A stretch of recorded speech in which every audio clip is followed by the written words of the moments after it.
Je vous souhaite la bienvenue et au nom de Placide Gabouri, vous êtes tous des gens connus que Placide connaissait. Si vous êtes ici aujourd'hui, là, c'est la facilité de Placide de réunir des gens. Ça a toujours été son atout ou sa force. Fait que je vous souhaite tous la bienvenue. La température est idéale pour nous autres, dans notre cœur. Fait que amusez-vous bien et fêtez aujourd'hui. Je ne veux pas voir personne pleurer, il faut fêter aujourd'hui. C'est la fête à Placide Gabouri. Alléluia. Merci. Il a été un enseignant d'une grande classe, avec tout son cœur et son savoir, car c'était un homme très instruit. Placide Gabouri était probablement, à bien des égards, l'incarnation de ce qu'est un philosophe de tous les jours, c'est-à-dire un homme à la recherche du sens de la vie. Placide, c'est un défricheur. C'était un des grands défricheurs de spiritualité au Québec. C'était un grand vulgarisateur aussi des grandes traditions spirituelles au Québec. Comme adolescent, ça m'avait beaucoup impressionné. Et puis, ça m'avait motivé, moi, dans ma quête là, de connaissances, finalement. Puis, ça m'avait conforté dans l'idée de faire un scientifique puis d'étudier, finalement, la question de la conscience. Je pense qu'il serait opportun qu'on puisse étudier Placide Gabouri dans les cours de philosophie d'un cégep. On va venir en prendre un. Ouais. C'est bon. Bon. Il est de chez nous, il est bien, ses livres sont formidables. Des livres qui nous aident à passer à travers les méandres de la vie quand on comprend plus rien. Il y a même Chirac qui le lisait. Oui, j'ai eu le plaisir d'aller à la mairie de Paris porter les écrits de Placide. Je me suis souvent posé la question comment ça se fait qu'un homme de cette envergure-là n'a pas été plus connu. On parle, moi je pensais qu'il avait écrit 50 livres, il y a des gens qui me disent 60, enfin, il a énormément écrit.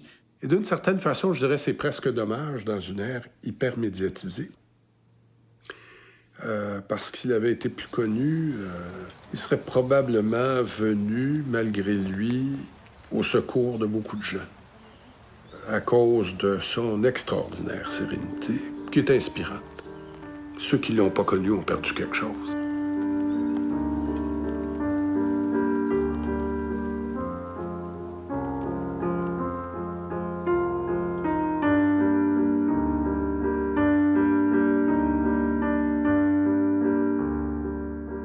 Couches le soir, disons que tu es très riche et tu vis tout seul, tu as de la soie, puis tu prends un cognac, tu regardes ton programme.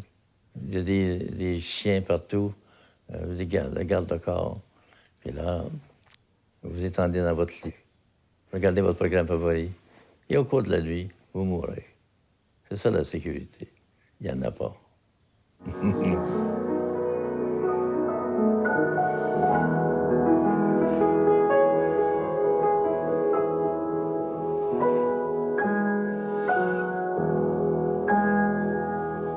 Tout va trop vite. Alors, les gens vivent dans ça. Ce qu'il y a de nouveau, ce qu'il y a de nouveau, qu'est-ce qu'il y a de nouveau? Ben oui, mais ce qui est là, depuis toujours, là, c'est ça qui est réel. Ce qui est nouveau, ça ne durera pas, ça va s'en aller. Et ça va être méprisé quelques semaines après, c'est comme ça. Mais les gens ont tellement l'avidité de posséder ce qu'il y a de plus avancé, de plus moderne, de plus utile, de plus, je sais pas, moi, ça qui va vite et tout ça, qu'ils oublient que la vie, c'est pas comme ça que ça se passe. C'est de savourer chaque instant et d'être présent aux choses. C'est pas de posséder puis d'avoir. Que si vous avez tout ce qu'il faut, là, vous allez être heureux. Non. Moi, je m'aperçois que moins j'ai, plus je suis bien. On va dire qu'il faut que j'en ai quand même un peu, mais enfin, avoir l'essentiel.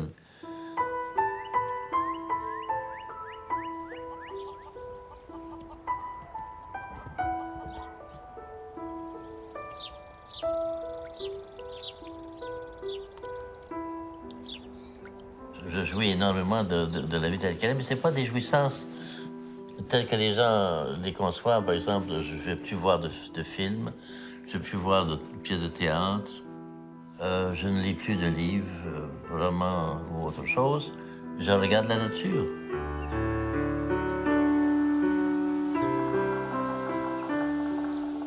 Je m'aperçois que je n'ai jamais vraiment regardé la nature. Je dis que j'ai regardé les surfaces.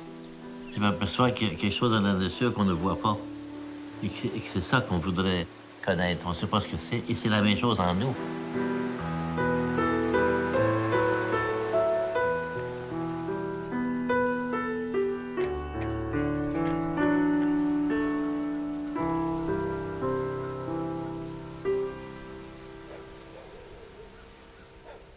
Alors, vous aviez, sur la ferme au Manitoba, un père difficile, exigeant et qui aurait aimé que vous soyez autre que ce que vous étiez. Vous étiez asthmatique. Vous n'étiez pas l'homme fort que votre père rêvait. Vous êtes allé vous réfugier chez les Jésuites, pensant trouver là une certaine liberté que vous n'avez pas trouvée, remplaçant la domination du père par la domination des Jésuites. Et dans ces étapes-là, je sais pas, j'imagine que c'est un tout aussi, le cheminement d'une personne. Oui, j'ai découvert ça tout. beaucoup plus tard que, par exemple, le sens de l'enfance que j'ai vécu, qui était une misère, en fait. Ça m'a appris à apprécier davantage l'affection, la tendresse, parce que j'en ai pas eu. Et que je remercie souvent mes parents de ce qu'ils ne m'ont pas donné. Moi, j'étais malade dès le début, dès 6 ans. J'avais de l'asthme. Évidemment, on est à l'époque de 1930, là. Il n'y a pas un médecin qui connaissait ça. On avait un médecin qui vivait très, très loin. À l'époque, juste venir en auto, c'était un problème. Alors, on ne faisait jamais venir le médecin, sauf dans des cas très rares. Moi, le médecin est venu 2 fois chez nous. J'étais en train de mourir, en fait. Ma mère avait beaucoup de misère parce qu'elle était compréhensive, mais elle ne pouvait rien dire contre mon père qui était extrêmement autoritaire.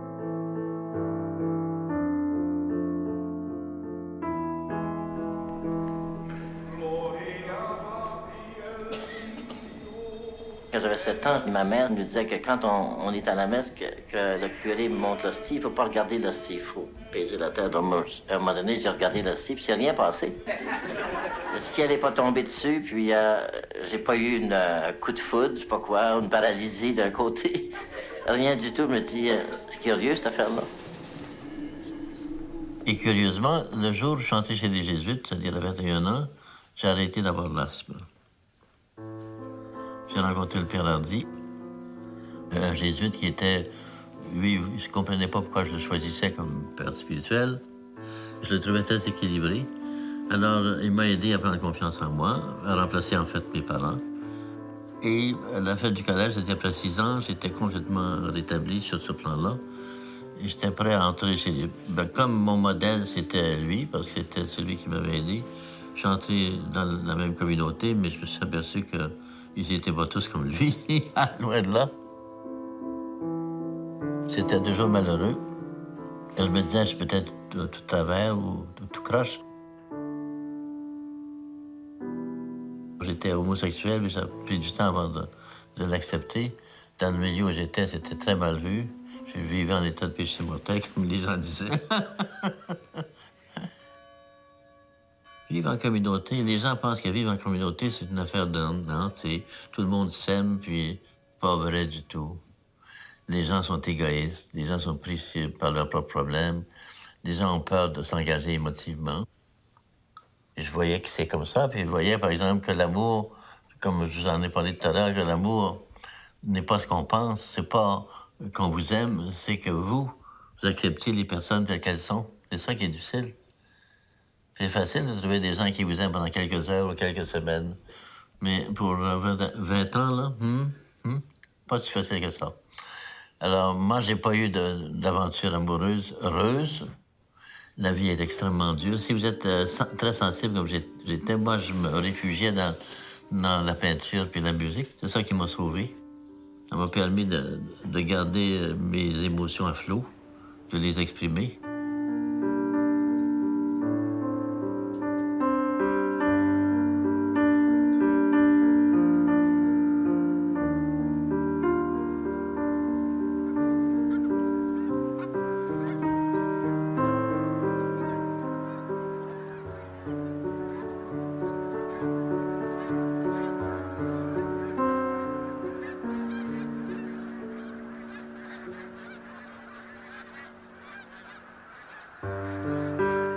En parcourant son ouvrage, je me suis posé des questions sur, par exemple, ce besoin que l'on a de consensus dans la société.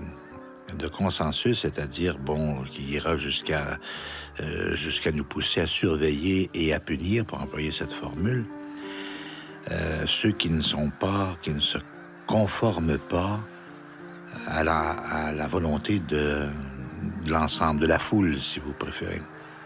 Et Placide Gabory se pose la question suivante, y a-t-il besoin d'un maître? Ah, c'est une bonne question, ça.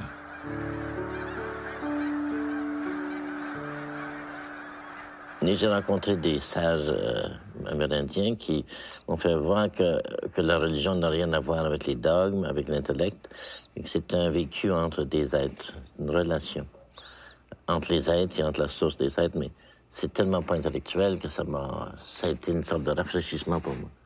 Et à partir de ce moment-là, j'ai commencé à poser des questions.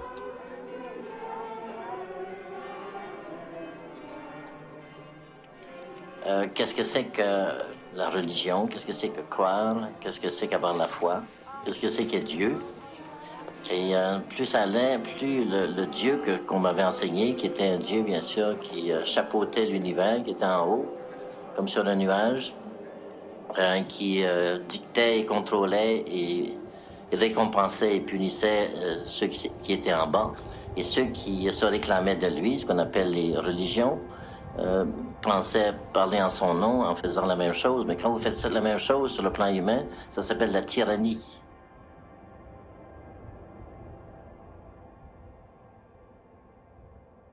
Puis les jésuites étaient fâchés de voir que je me distinguais et que j'essayais d'attirer l'attention sur moi. C'était pas ça l'idée. C'est que je me dis, il faut leur montrer quelque chose de différent. On n'est pas des moines là, enfermés là, dans la peur puis la soumission. On est des explorateurs. Il faut aider les gens à s'ouvrir. Alors, je donnais des récitals de piano.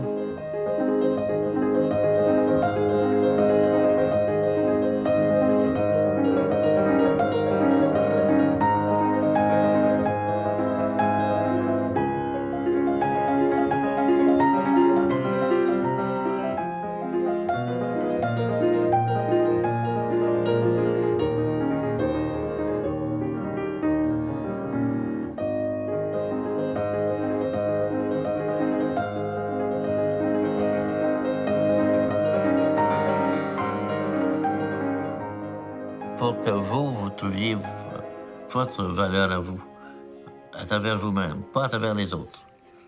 En d'autres mots, on est en lutte continuelle. Et ça, c'est ça que je devais vivre. Et je l'ai fait.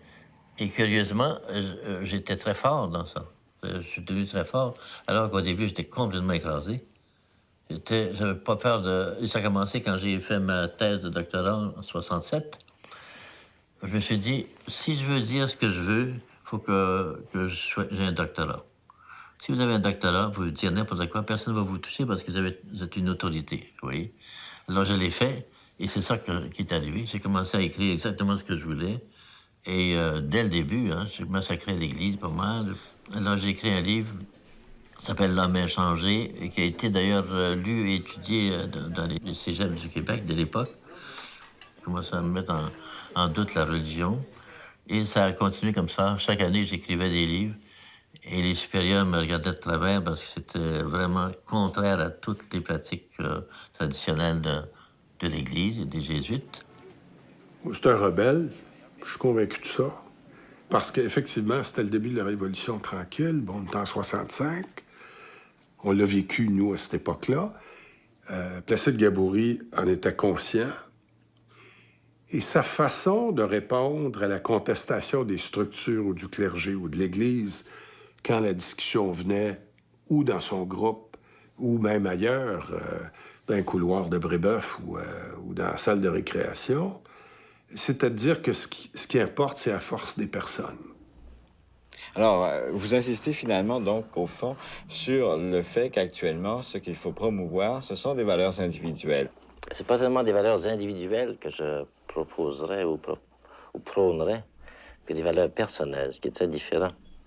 Dans le sens que le spécialiste, lui, il est individualiste ou individuel, tandis que le chrétien, lui, aurait le sens de la personne, c'est-à-dire de l'individu, mais tenant compte de l'ensemble, de l'écologie, comme on dit, le système, l'équilibre de la nature entière. Et même dans les messes, Je faisais des sermons comme tout le monde, mais je ne faisais pas de sermons comme d'habitude. Je leur disais simplement aux gens, n'écoutez pas le pape, n'écoutez pas les évêques, n'écoutez pas les prêtres, écoutez ce que vous sentez. Soyez fidèles à vous-même. Les gens aimaient beaucoup ça, mais je dis que j'étais porté à dire le contraire de ce que les gens disaient parce que je savais que c'était quelque chose qui ne marchait pas, là. Et les gens n'étaient pas bien, les gens n'étaient pas heureux.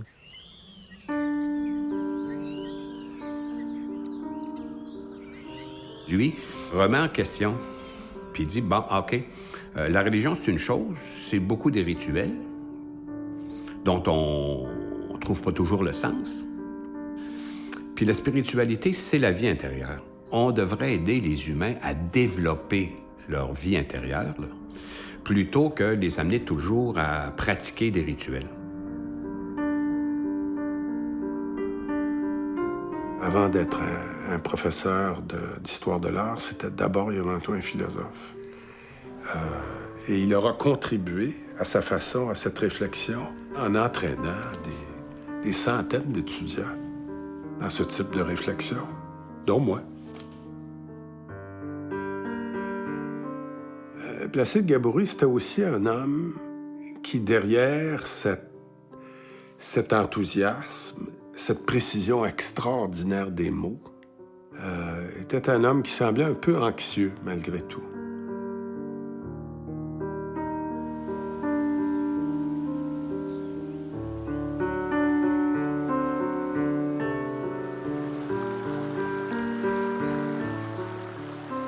La gageure est d'arriver à l'autonomie tout en étant relié à l'autre ou au groupe. Relié, mais pas dépendant. Participant, mais pas vendu. Et si le groupe est trop serré, trop hiérarchisé, trop dominé par le chef, les membres ne peuvent être autonomes ni créateurs.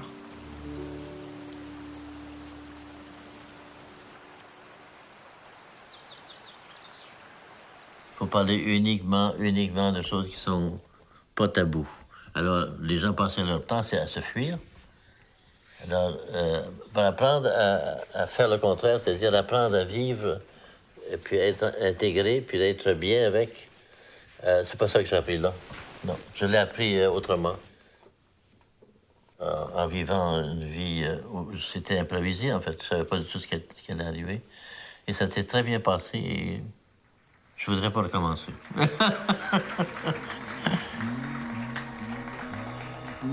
Je vais vous demander d'ouvrir devant tout le monde le miroir de votre réalité. Qu'est-ce qui a fait qu'un Placide Gabouri, un bon jour, décide de sortir des sentiers battus parce que vous aviez des autoroutes battues chez les Jésuites? Oui, bien sûr, oui. C'était plus que des sentiers, vous aviez...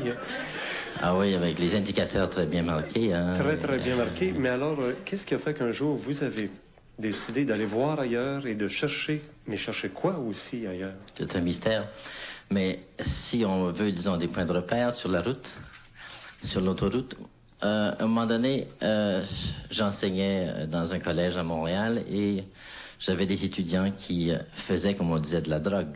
Et j'étais curieux de savoir de l'intérieur ce que ça voulait dire que de prendre de la drogue. Pouvoir comprendre ces gens-là. Alors, j'ai fait ça de façon sérieuse avec les étudiants, mais ensuite avec Jacques Languirand. Ça a été vraiment une porte ouverte sur un autre univers, mais pas ce qui nous permet d'entrer. C'est simplement une porte qui s'ouvre comme ça et qui vous montre le paysage. Et ensuite, la porte se referme. Mais le paysage qui nous est montré est extraordinaire, parce que je ne prenais pas des drogues bon marché, dans le sens, pas de la Marie, mais des drogues sélectes, comme le champignon et le champignon sacré, et la psilocybine et des choses comme ça, qui sont des drogues plus pures, qui vous mènent, selon ce qu'on cherche, on obtient, n'est-ce pas? Si on cherche un parc Belmont, mais on trouve un parc Belmont. C'est curieux comme ces drogues-là ont la manie, si vous voulez, d'apporter des choses différentes à différentes personnes, forcément. Bon, c'est ce que je veux dire. Et puis, on s'est intéressé à ça d'une certaine façon pendant un certain temps, mais sans grands excès. Mais pour reprendre ce que je disais, ça c'est juste le début du voyage.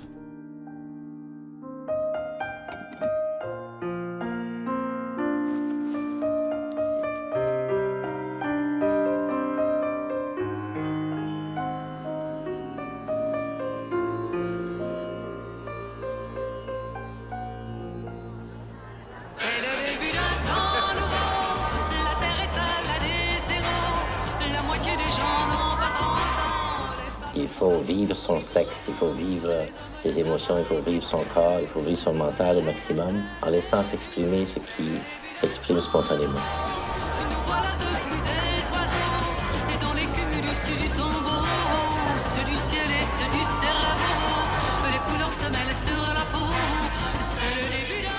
Mais vous êtes toujours jésuite, oui. Vous êtes chrétien. Comment dans vous ce sens-là. situez-vous face à la religion officielle, face à votre communauté, à votre société? Je n'ai aucune opposition, je ne suis pas contre quoi que ce soit. C'est tout simplement que pour, disons, protéger cette expérience et la maintenir dans la vérité, je pense que je dois tout d'abord obéir ou me soumettre à l'esprit qui est en moi. Et quitte à ce que des fois, n'est-ce pas, ça n'est pas toujours totalement en harmonie avec ce qui est pensé officiellement, mais je pense qu'il ne faut pas, comme dit saint Paul, n'est-ce pas, écouter les hommes, mais écouter Dieu.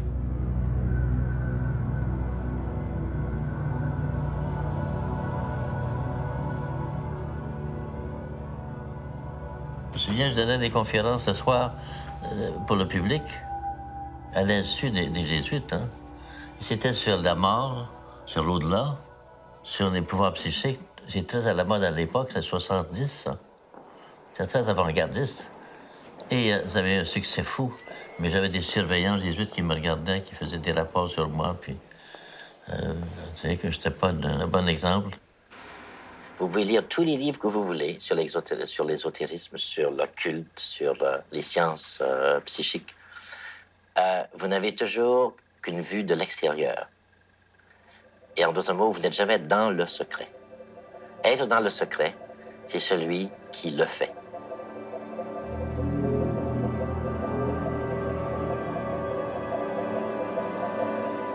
Souviens-toi, homme, que tu es lumière et que tu retourneras en lumière. C'est ça qu'il dit. Oui, c'est le thème la vraie formule de la mort dans l'ésotérisme.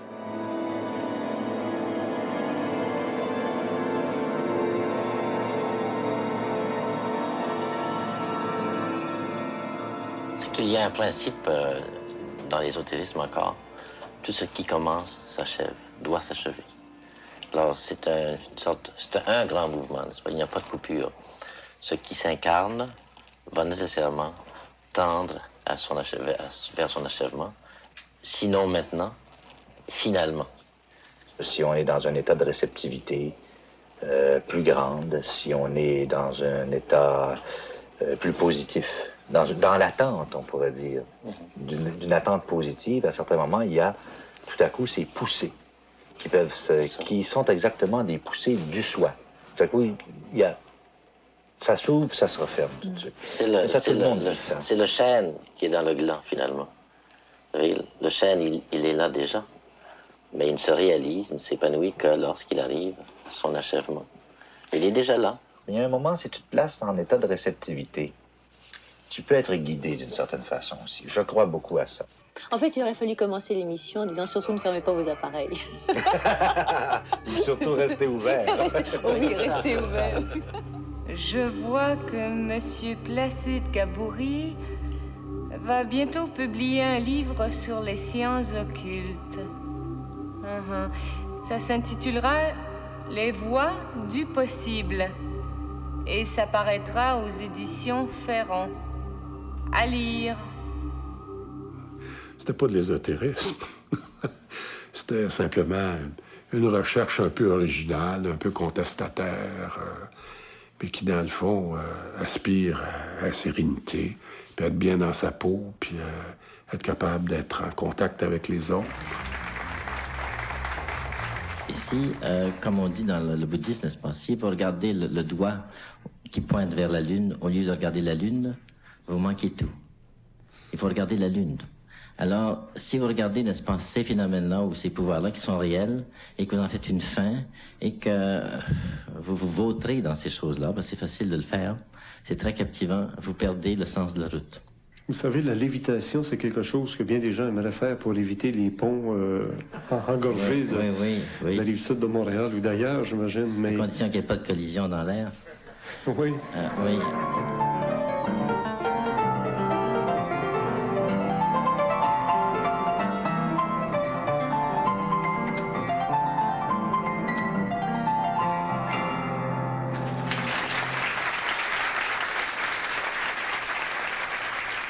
Et je vous présente ici un écrivain, pédagogue, musicien, peintre, philosophe, le père Gaboury, Placide Gaboury, qui nous présente son livre « Le voyage intérieur ». Alors donc, il ne s'agit pas de nouveaux maîtres, de nouveaux gourous ou de nouvelles... Je ne me prends pas du tout pour un maître, mais pas du tout. Je suis tout simplement quelqu'un qui fait son voyage et moi, j'ai juste commencé. Je n'ai pas de leçons à donner à personne. C'est entendu, ça. Les recettes et les bonnes nouvelles venaient toujours de l'extérieur et de l'étranger. Jamais à l'intérieur de soi. Quand Placide a commencé à parler du voyage intérieur, ben, c'était quelque chose de neuf ici, là. Personne n'avait pratiquement jamais abordé ce sujet-là. La vérité venait des dogmes. Vous-même, Placide Gaboury, que cherchez-vous? Bien, je recherche... Il faut employer des termes qu'on peut comprendre parce que ce qu'on cherche, c'est un peu l'inconnu. Je cherche la source en moi. C'est comme ça que je le dirais. La source, qu'est-ce que vous voulez dire par là? Il y a donc une origine, quoi, ou... Bien, c'est pas tellement l'origine au sens temporel ou temporaire du mot, au sens de quelque chose qui se passerait dans le temps. Mais c'est l'origine au sens de ce qui est au fond de toutes mes motivations, de toutes mes inspirations, au fond de tout ce que je rêve de faire, d'être. Mais comment savez-vous, comment pouvez-vous savoir que vous n'êtes pas victime d'une illusion? Bien, nous sommes toujours dans l'illusion aussi longtemps qu'on est dans le monde de l'ego. Qu'est-ce que vous voulez dire par ego, s'il vous plaît? Le monde de l'ego, c'est le monde du petit moi qui se pense bien fin. Le monde de la raison qui pense avoir toutes les solutions. L'occidental insiste beaucoup plus sur la raison, le développement de la raison, la science, l'analyse des choses extérieures, du monde extérieur, la connaissance objective, alors que l'Orient, lui, saute immédiatement sur le plan supra-rationnel, c'est-à-dire l'au-delà de la raison, et insiste davantage sur le fait qu'il faut connaître directement, sans intermédiaire de la raison. Connaître toute chose par l'intérieur. Il proposait l'importance d'une nouvelle orientation pour la science, si on veut. Donc, la science devait tenir compte de certains phénomènes qui semblaient indiquer que, finalement, il y a beaucoup plus que simplement le cerveau, par exemple. Et puis, effectivement, dans les dernières années, il y a une nouvelle science qui démontre ça de plus en plus. Ce qu'on appelle l'esprit, la conscience, c'est pas généré dans le cerveau. Donc, ça précède le cerveau. Le cerveau, on le voit plus comme une espèce d'interface pour la conscience. Donc, ça sert de poste de télévision, si on veut. Et ça, d'une certaine façon, ça amène une validation de ce qui est dit par les grandes traditions spirituelles. Et Placide Gaboury a beaucoup discuté de cette possibilité-là dans certains de ses livres, qui datent déjà de plusieurs années. Donc, dans ce sens-là, oui, il a été un peu un précurseur, si on veut. Et pour qui avez-vous écrit ce volume? Pour vous, pour Francine, tout le monde. C'est tout simplement les gens qui sont fatigués des églises, sont fatigués de la religion, sont fatigués de toutes ces choses qui essaient de nous endoctriner, mais qui quand même veulent chercher la paix, veulent chercher une source d'énergie qui est cachée en eux, qui veulent en somme retrouver le sens de leur vie, mais sans passer par ces canaux extérieurs, si vous voulez. Je pense que le rôle des curés, par exemple, et des gens de ce genre-là, c'est d'aider les gens à se retrouver eux-mêmes et à devenir autonomes, c'est-à-dire à se passer des curés.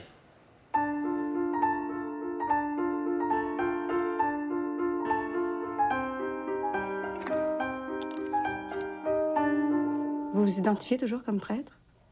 Oui, mais je ne m'identifie pas tout d'abord comme prêtre, mais comme une personne qui cherche le divin, qui expérimente le divin. Certainement qu'il trouvait que la situation était difficile pour lui en demeurant un jésuite, si vous voulez. Mais je sais qu'il a essayé de sortir une première fois, puis ça l'avait rendu malade parce qu'il n'était pas prêt. Parce que c'est quand même très insécurisant, tu sais, quand t'es dorloté, nourri, logé, t'as pas d'effort à faire, les sœurs sont à ton service. Vous qui avez connu d'autres traditions spirituelles, par exemple, vous avez fait une expérience de méditation transcendantale, fait une expérience de bouddhisme, etc. Pourquoi, justement, êtes-vous revenu à cette tradition chrétienne? Pourquoi ne pas être resté, disons, dans cette tradition de méditation transcendantale ou du bouddhisme?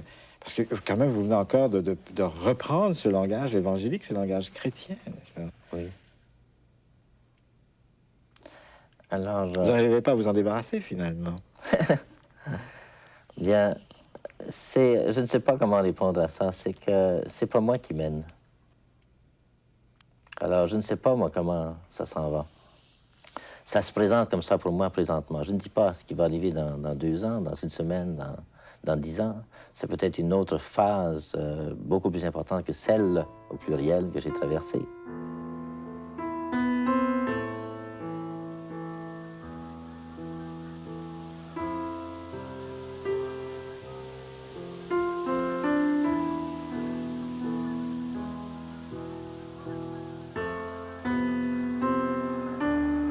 Salut à toi, Québec. Jean-Paul II demande aux jeunes de revenir à l'Église, même si elle est imparfaite. Sauras-tu canaliser les forces vives de ta jeunesse pour le service de tout l'homme et de toute l'humanité aimée de Dieu? J'avais une année de sabbatique, puis j'en ai pris 2. On n'a pas le droit de faire ça. Je l'ai fait, puis là, le supérieur m'a fait venir à un moment donné de Sudbury à Montréal, puis il m'a dit, ça a été très court, hein? Vous avez 2 choix. Ou bien vous vous soumettez, ou bien vous quittez. Bon, alors, je l'ai embrassé, puis je suis parti. Et je suis parti avec mes livres, et le lendemain matin, je suis revenu à Sudbury. Et il n'y a pas un jésuite qui est venu me saluer. Ça se passe comme ça. Et c'est en vain qu'on cherche à remplacer Dieu. Rien ne saurait combler les vides de son absence. Je pense que c'était perçu pour lui comme un échec aussi, en quelque sorte. C'était très déchirant. Mais il a même écrit dans un livre, il allait un peu plus loin quand il était intime avec lui. C'est-à-dire qu'il disait « J'aurai foi de nouveau en l'Église quand le prochain pape sera une femme noire. » Puis quand il était assez intime avec lui, lesbienne de surcroît, tu sais.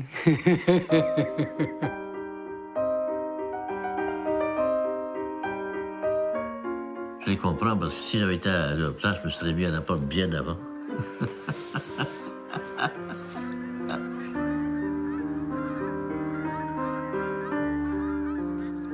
Alors, je voici, par exemple, un résumé des idées directrices du livre de Placide Gabory. Étant donné que les pulsions émotives et irrationnelles se cachent derrière les croyances, elles échappent facilement à la critique, constituant ainsi un terreau fertile à la crédulité et de là à l'intolérance vis-à-vis de tout ce qui est différent et menaçant.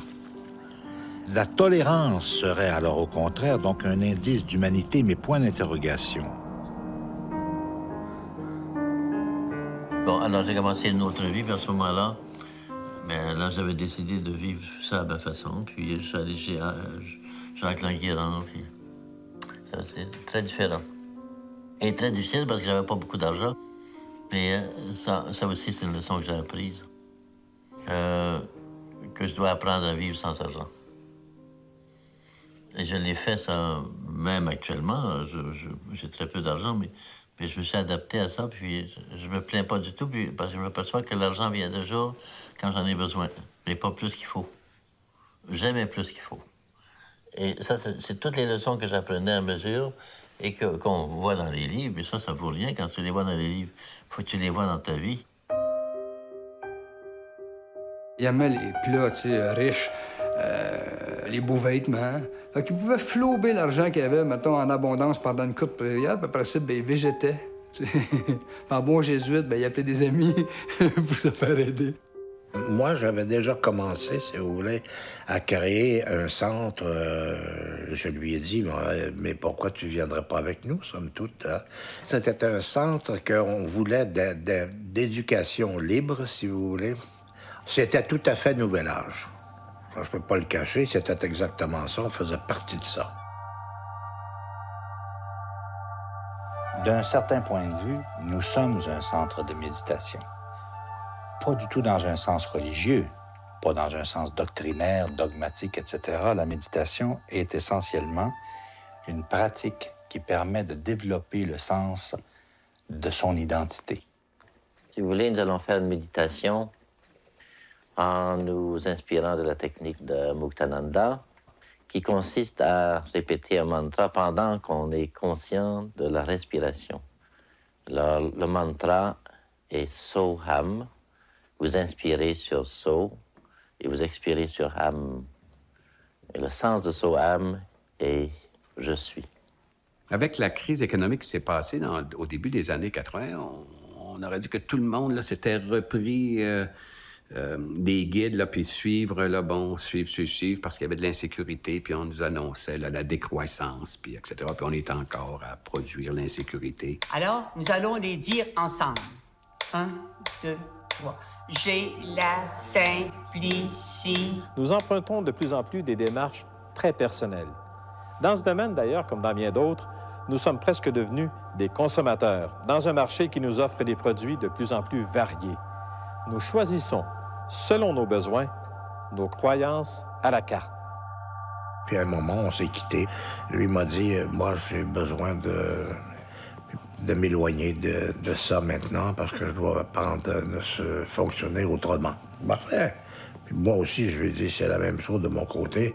Bon, évidemment, au début des années 90, il va s'éloigner à cause là, des cristaux, puis des éléments un peu magiques présents dans le New Age, puis des pyramides, puis etc., etc. Donc, lui, il dit, bon, c'est peut-être... l'aspect mercantile a peut-être pris le dessus sur la recherche. Il faut apprendre à renaître de ses cendres, c'est-à-dire qu'il n'y a pas de situation complètement heureuse. Il y a toujours du malheur dans la vie. C'est impossible de vivre autrement. Il y a toujours quelque chose qui ne va pas bien. À quelque part, il faut apprendre à assimiler ça et dire oui à tout. Et dans le nouvel âge, on a tendance à fuir ça. C'est-à-dire qu'il faut que ce soit le plus rose possible et le moins d'épines possible, le moins de douleur possible. Et je ne pense pas que c'est la vérité, ça. La vérité, c'est qu'il faut apprendre à embrasser les deux et renaître à travers ça. On va parler maintenant un petit peu de votre nouveau-né. Hein? Le nouveau-né, après avoir parlé de la mort, justement, Placide Gabouri, mûrir ou comment traverser le nouvel âge sans se perdre. Mais quelle serait votre définition à vous du nouvel âge, là? Carrément comme ça? Là? Le nouvel âge, ce n'est pas nouveau. Tout d'abord, c'est vieux comme le monde. C'est la nouvelle attitude, plutôt, vis-à-vis du corps, vis-à-vis de la personne, qui est primordial, vis-à-vis des pouvoirs qui sont secondaires, et vis-à-vis surtout de la découverte de sa voix intérieure personnelle. Et c'est ça qui définit l'essentiel du nouvel âge. Mais en fait, on est parti dans toutes sortes d'autres domaines qui sont secondaires par rapport à ça. Et on en a fait finalement une foire à toutes sortes une sauce à toutes sortes de choses. Et souvent, les gens sont perdus. En terminant, M. Gabouri, en 20 secondes, pouvez-vous me dire pour... Ça, vous aimez ça, vous faire dire ça? Ouais. En 20 secondes, pouvez-vous me dire pourquoi, surtout cette question-là, pourquoi on est sur la planète? Pourquoi on est là? Mais c'est certainement pas pour la faire tourner, être tout seul. Alors, c'est peut-être pour apprendre à tourner avec. À tourner avec? Dans le même sens qu'elle? Le prix Spiritualité a été remis à Placide Gabouri, qui a contribué par l'ensemble de son œuvre à établir une distinction entre la spiritualité et la religion. Je pense que c'est ça aussi, la vie spirituelle, la capacité pour chacun d'enfanter son véritable être. Un peu comme pour une plante, oui. La semence est en nous. Tout ce qu'il s'agit de faire, c'est de créer un climat, un sol, la lumière et de l'air. Les gens ont beaucoup de peine à accepter ce qu'ils sont, tels qu'ils sont. Et aujourd'hui, les gens sont beaucoup plus frustrés parce qu'ils voient beaucoup plus comment on peut sortir de la frustration. Pense-t-il, par toutes les propagandes, c'est la pire chose qu'on puisse faire, se fuir. Parce qu'on ne peut pas se fuir. On se rencontre toujours, finalement. Et si c'est pas maintenant, ça va être à 40 ans, si on est encore trop jeune. Si c'est pas à 40 ans, ça va être quand vous allez avoir votre maladie finale, votre lit de maladie, et vous allez trouver ça très dur si vous n'êtes pas capable de vous endurer. Voyez, ça finit toujours par vous rejoindre.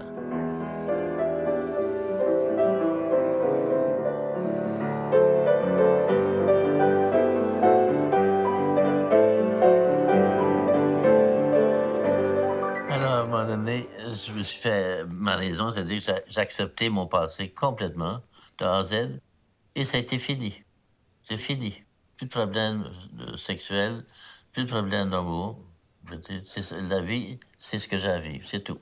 Il n'y a pas de problème. Les problèmes viennent du fait qu'on se dit que ça devrait être comme ça, j'ai pas commandé ça, moi je suis pas fait pour ça, j'ai pas mérité ça. C'est pas du tout comme ça que j'ai vécu. Moi j'ai toujours dit, c'est comme ça que je devais vivre parce que je le vis.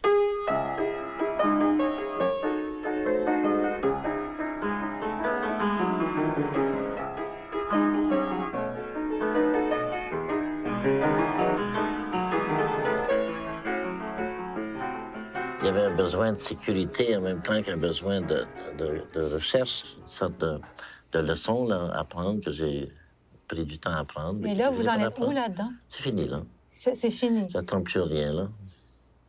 Et ça veut dire quoi, ça? Ça veut dire que ça ne dépend plus de moi si les choses arrivent.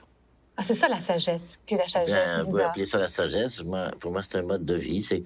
Pour moi, c'est pas possible de contrôler la vie. C'est pas quelque chose qui nous appartient. C'est un don dans une sorte de fleuve dans lequel on baigne et qui nous soutient, qui nous énergise et qui n'est pas de nous.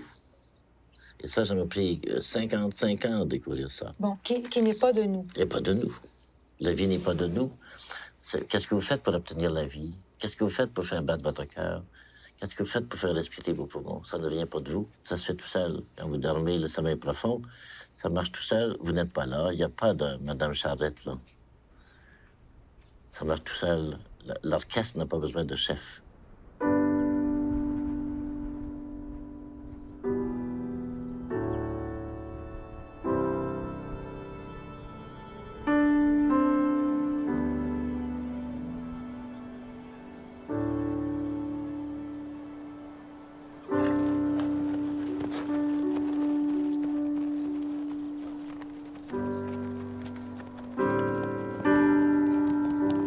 Il appartiendra désormais à chacun de se rendre compte pour lui-même que les systèmes de croyances fanatiques, religion, sectes, racisme, corporations professionnelles, multinationales anonymes, idéologies totalitaires se nourrissent d'une même vision et défendent la même hypnose.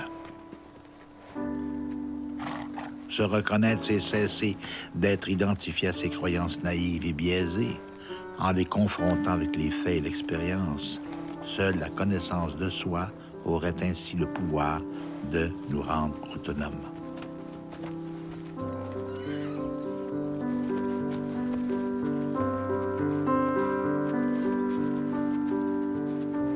Le soi, c'est la fine pointe de l'âme, le point vierge, la perle précieuse. Là où la paix est entière, où il n'y a plus conflit, ni peur, ni passion, c'est le centre, le point stable, la sécurité sans appui extérieur. Il est très difficile pour les jeunes actuels de se démarquer de l'emprise des dollars, de l'emprise de la performance, de l'emprise du rendement, de l'emprise du corps idéal, de l'emprise, dans le fond. Il y a des nouveaux dictats, hein? Ce qu'il a essayé de nous dire, c'est... je suis un éducateur, c'est-à-dire que l'école nous donne de l'instruction, nous donne des connaissances, mais on n'apprend pas à vivre avec nos émotions. On n'apprend pas à contacter notre âme. Et ça, c'est de l'éducation. Et c'est ce que je propose, moi, l'éducation. Montrant à nos enfants d'aller au-delà des préjugés, d'aller au-delà du visible, de l'apparence, c'est se libérer. C'est se libérer soi. Maintenant, après ça, je suis plus tolérant, plus pacifique, plus inclusif face aux autres. Moi, des fois, là, je me dis, quand c'est que je suis si bien? J'ai l'impression d'être enveloppée dans J'ai juste médité un peu, je suis dans le calme de ma maison, il n'y a pas rien, j'ai pas de musique, j'ai pas de télé, j'ai pas rien. Puis là, tout à coup, je peux m'asseoir. Et là, tout à coup, je suis capable de me connecter à ce moment-là. Et je suis parfaitement heureuse. Hey, le bonheur, ça coûte rien du tout. C'est fou, là, on consomme, mais c'est rien. Le bonheur, c'est pas ça. Le bonheur, il est là, là. C'est rond, c'est bon et c'est simple.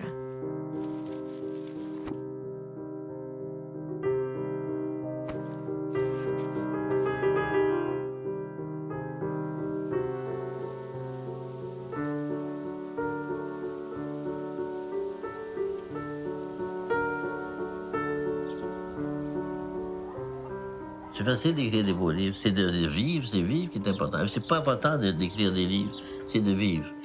Si on faisait juste vivre et pas écrire de livres, ça serait parfait. Mais des fois, ça aide à vivre quand on écrit des livres. On s'aide beaucoup plus qu'on aide le lecteur.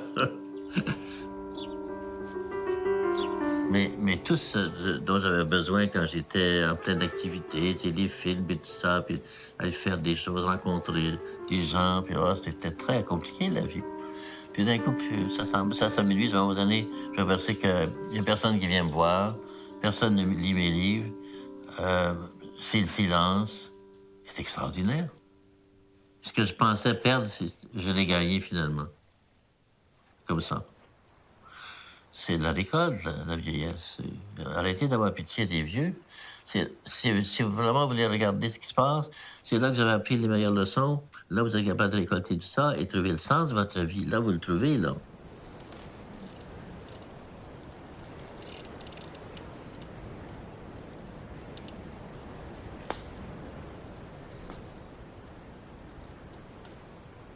Moi, j'ai un cancer, là. Qu'est-ce que vous pouvez faire?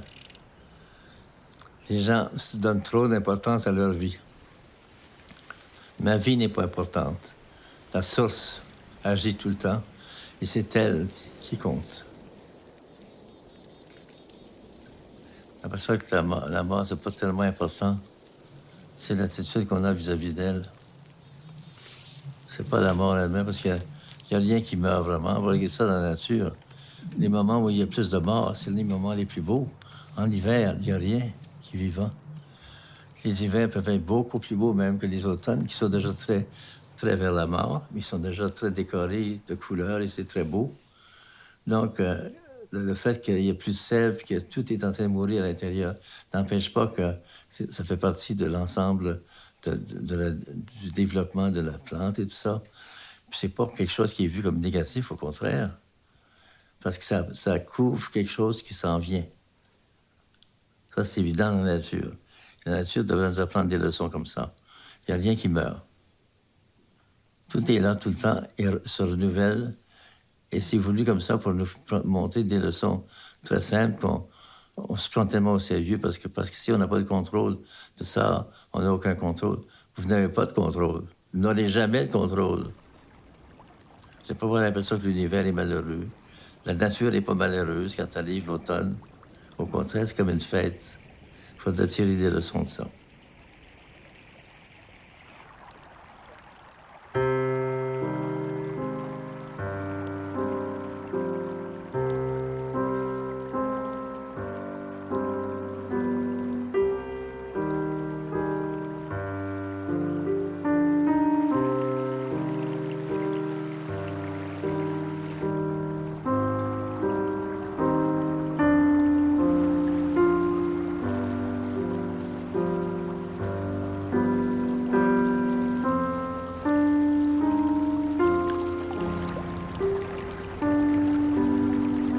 Alors, je suis content d'être venu.